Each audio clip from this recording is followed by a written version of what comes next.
Hello everyone, welcome back to my channel. स्वागत है आप सभी का एक बार फिर से हमारे यूट्यूब चैनल पे।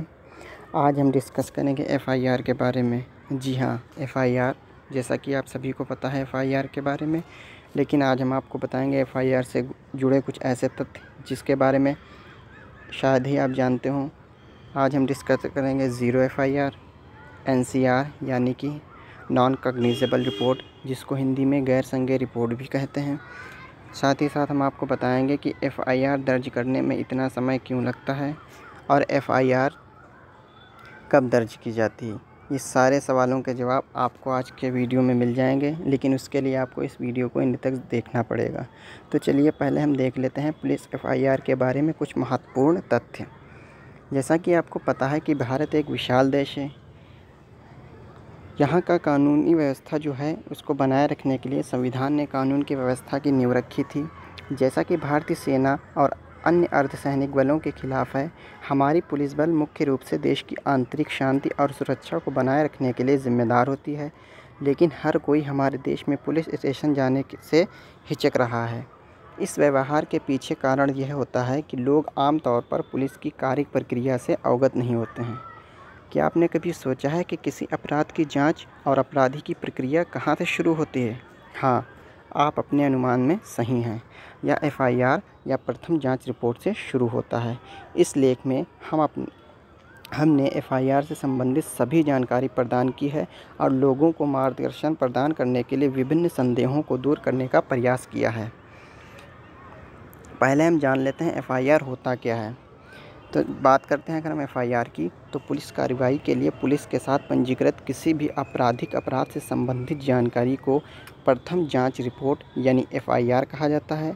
एफआईआर एक लिखित दस्तावेज होता है जो पुलिस द्वारा कुछ संज्ञेय अपराध के बारे में जानकारी प्राप्त करने के बाद तैयार किया जाता है। यह जानकारी अक्सर उस व्यक्ति द्वारा शिकायत के रूप में दर्ज की जाती है जो इस तरह के अपराध का शिकार होता है। कोई भी व्यक्ति पुलिस को लिखित या मौखिक रूप से किसी भी अपराध के बारे में सूचित कर सकता है।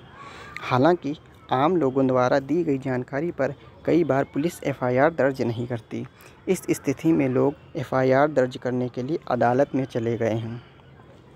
आईपीसी की धारा 154, जो आपके आईपीसी की धारा 1973 की धारा है 154, उसके अनुसार अगर हम देखें तो एक एफआईआर की प्रक्रिया को परिभाषित किया गया है। यह वह सूचनात्मक दस्तावेज है जिसके आधार पर पुलिस कानूनी कार्यवाही को आगे बढ़ाती है। अब देख लेते हैं कि कब दर्ज होती है एफआईआर। तो एफआईआर केवल संज्ञेय अपराधों के लिए दायर की जाती है, यानी कि वैसे अपराध जिनमें पुलिस को गिरफ्तारी के लिए किसी वारंट की आवश्यकता नहीं होती। इसके अनुसार पुलिस को आरोपी व्यक्ति को गिरफ्तार करने और मामले की जांच करने का अधिकार होता है। यदि कोई अपराध संज्ञेय नहीं है तो प्राथमिकी दर्ज नहीं की जाती है और इस मामले में अदालत के हस्तक्षेप के बिना कार्रवाई संभव नहीं है। अब देख लेते हैं कैसे दर्ज होती है एफआईआर। तो हम आपको बता दें, एफआईआर दर्ज करने के 3 तरीके होते हैं। तो देखते हैं, सबसे पहला तरीका, पीड़ित जो होता है वो सीधे पुलिस स्टेशन पहुंच सकता है और अपने मौखिक या लिखित बयान के माध्यम से प्राथमिकी दर्ज कर सकता है। दूसरा, पीसीआर कॉल के माध्यम से प्राप्त जानकारी की जांच के माध्यम से एफआईआर दर्ज की जा सकती है। तीसरा, एक अपराध की सूचना मिलने के बाद पुलिस स्टेशन का ड्यूटी अधिकारी यानी एएसआई को साइट पर भेजता है। एएसआई गवाह के बयान दर्ज करने के बाद एक चिट, जो एक छोटी रिपोर्ट होती है, उसको लिखता है। इस संक्षिप्त रिपोर्ट के आधार पर पुलिस एक प्राथमिकी दर्ज करती है। इस विधि का पालन केवल जघन्य अपराधों के लिए किया जाता है। अब जान लेते हैं एएसआई के बारे में। एएसआई की फुल फॉर्म होती है आपकी असिस्टेंट सब इंस्पेक्टर। हिंदी में एएसआई का फुल फॉर्म सहायक उपनिरीक्षक होता है। भारत के पुलिस बलों में एक सहायक उपनिरीक्षक यानी एएसआई होता है। यह एक नॉन गैजेट पुलिस अधिकारी होता है जो एक पुलिस हेड कांस्टेबल के तो ऊपर होता है, लेकिन एक सब इंस्पेक्टर के नीचे रैंकिंग रखता है। अब बात कर लेते हैं एफआईआर दर्ज करने में समय क्यों लगता है। ज़्यादातर मामलों में पुलिस शिकायत मिलने के बाद एफआईआर दर्ज नहीं करती। शिकायत की प्रामाणिकता जानने के लिए अधिकांश मामलों में शिकायत की जांच की जाती है। जैसे कि बाइक, कार और कुछ अन्य सामान्य चीज़ों की चोरी के मामले में पुलिस तुरंत एफआईआर दर्ज नहीं करती, क्योंकि पुलिस पीड़ित की चोरी की चीज़ों की बरामदगी के लिए इंतज़ार करती है। वास्तव में कोई भी थानेदार अपने थाने में एफआईआर की संख्या में वृद्धि नहीं चाहता है। इसके अलावा थानों में स्टेशनरी की भारी कमी है। पुलिसकर्मी इसे एफआईआर दर्ज न करने के कारणों में से एक मानते हैं। हर एफआईआर की एक कॉपी पुलिस स्टेशन से ACP, additional DCP, district DCP और मेट्रोपॉलिटन मजिस्ट्रेट को भेजी जाती है। जघन्य अपराधों के लिए एक प्राथमिकी की प्रतिलिपि यानी फोटोकॉपी उस क्षेत्र के संयुक्त आयुक्त को भेजी जाती है। जब पुलिस एफआईआर दर्ज नहीं करती है तो क्या किया जाना चाहिए? अगर मान लो पुलिस एफआईआर दर्ज नहीं एफआईआर दर्ज करवाने गए पुलिस के पास, अब वो एफआईआर दर्ज नहीं करती है तो आप क्या करेंगे? तो आप उस विशेष पुलिस की वेबसाइट पर जाते समय इसे ऑनलाइन भी दर्ज कर सकते हैं। जैसे दिल्ली में ई-एफआईआर ऐप भी है, आप उस ऐप को इंस्टॉल कर सकते हैं और अपनी जगह से आप एफआईआर को दर्ज कर सकते हैं। दूसरा, यदि पुलिस संज्ञेय अपराध के लिए एफआईआर दर्ज नहीं करती है तो पीड़ित को वरिष्ठ अधिकारियों से संपर्क करना चाहिए। तीसरा, अगर इसके बाद भी एफआईआर दर्ज नहीं होती है तो पीड़ित सीआरपीसी की धारा 156(3) के अनुसार मेट्रोपॉलिटन मजिस्ट्रेट को शिकायत दर्ज करा सकता है। मेट्रोपॉलिटन मजिस्ट्रेट के पास वह शक्ति होती है कि वह पुलिस को एफआईआर दर्ज करने के आदेश दे सकता है। कुछ मामलों में जब एफआईआर दर्ज नहीं होती है तो सर्वोच्च न्यायालय ने धारा 482 के अनुसार प्रावधान किया है, जो लोगों को उच्च न्यायालयों के बजाय मेट्रोपॉलिटन मजिस्ट्रेट तक पहुंचना चाहिए। इसके बाद बड़ी संख्या में लोगों ने धारा 156(3) के अनुसार अपनी प्राथमिकी दर्ज की। हालांकि इस एफआईआर की भी उसी पुलिस ने जांच की जिसने इस एफआईआर को दर्ज करने से इनकार कर दिया था। पुलिस के मुताबिक इस धारा के तहत कई फर्जी एफआईआर दर्ज किए गए थे। सुप्रीम कोर्ट ने उन अधिकारियों के खिलाफ कार्रवाई करने का आदेश दिया है जो एफआईआर दर्ज नहीं करते हैं। सुप्रीम कोर्ट ने यह भी प्रावधान किया है कि एफआईआर दर्ज करने के 1 हफ्ते के अंदर पहली जांच पूरी हो जानी चाहिए। इस जांच का मकसद अपराध की जांच करना और उसकी गंभीरता के बारे में जानना होता है। इस तरह पुलिस शिकायत दर्ज करने से यह कहकर इनकार नहीं कर सकती कि उन्हें शिकायत की सत्यता पर संदेह या शक था। अब जान लेते हैं एनसीआर के बारे में। यानी एनसीआर आपका होता है, इस एनसीआर की full form non cognizable report, जिसको हिंदी में गैर संज्ञेय रिपोर्ट कहते हैं। जब कुछ चोरी हो जाता है तो आईपीसी की धारा 379 के अनुसार एफआईआर दर्ज की जाती है, और जब कुछ खो जाता है तो एनसीआर यानी गैर संज्ञेय रिपोर्ट दर्ज की जाती है।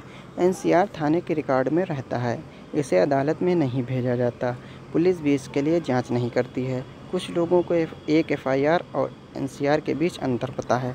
इसका फ़ायदा उठाते हुए कई बार पुलिस चोरी की चीज़ों के लिए एनसीआर दर्ज करती है। ज़्यादातर लोग एनसीआर को एफआईआर मानते हैं।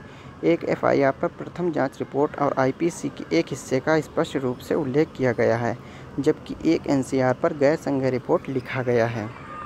अब बात कर लेते हैं हम ज़ीरो एफआईआर के बारे में। क्या होता है ज़ीरो एफआईआर? आगे की जांच की प्रक्रिया को सरल बनाने के लिए यह ध्यान में रखा जाता है कि शिकायत पर एफआईआर दर्ज करने के लिए अपराध की साइट से संबंधित पुलिस स्टेशन में दर्ज किया जाता है। लेकिन कई बार ऐसे हालात भी पैदा हो जाते हैं जब पीड़ित को बाहर से मामला दर्ज करना पड़ता है। थाना कुछ विपरीत परिस्थितियों में, लेकिन अक्सर यह देखा गया है कि पुलिसकर्मी उन मामलों को गंभीरता से नहीं लेते हैं जो पुलिस स्टेशन के अधिकार क्षेत्र से बाहर हुए हैं। इसलिए सरकार ने ऐसी विपरीत परिस्थितियों में ज़ीरो एफआईआर के प्रावधान तैयार किए हैं ताकि लोगों के अधिकारों की रक्षा की जा सके।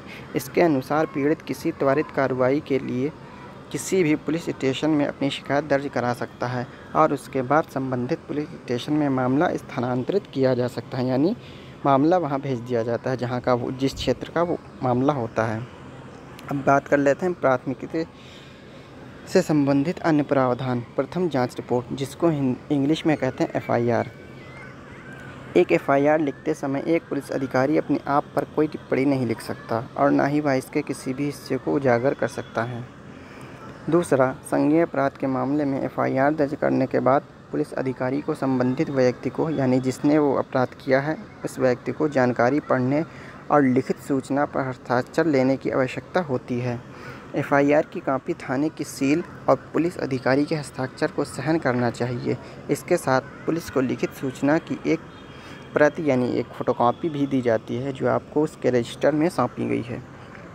यदि एक संज्ञेय अपराध के खिलाफ एक लिखित शिकायत की गई है तो पुलिस के लिए यह आवश्यक है कि वह शिकायत के प्रति एफआईआर के साथ संलग्न करे। जो व्यक्ति शिकायत दर्ज कर रहा है उसके लिए यह आवश्यक नहीं है कि उसे अपराध के बारे में व्यक्तिगत रूप से पता होना चाहिए या एफआईआर दर्ज करने के लिए उस अपराध की घटना को देखना चाहिए था।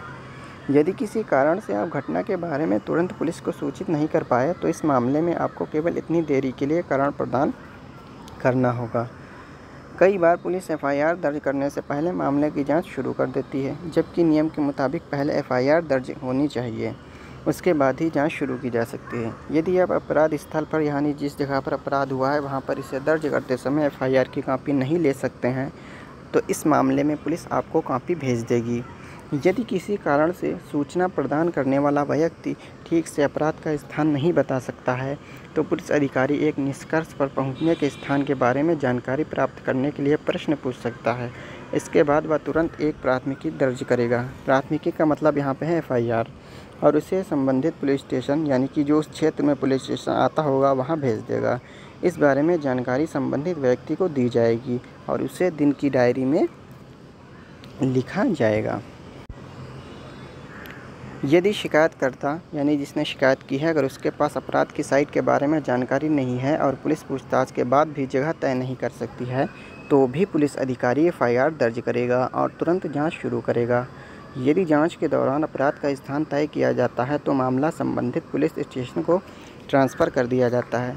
यदि जांच की अवधि यानी कि टाइम पीरियड जो होता है उसी के दौरान जिस व्यक्ति ने एफआईआर दर्ज की है उसकी एक मान लो अगर मृत्यु हो जाती है तो एफआईआर को अदालत में मृत घोषित किया जा सकता है।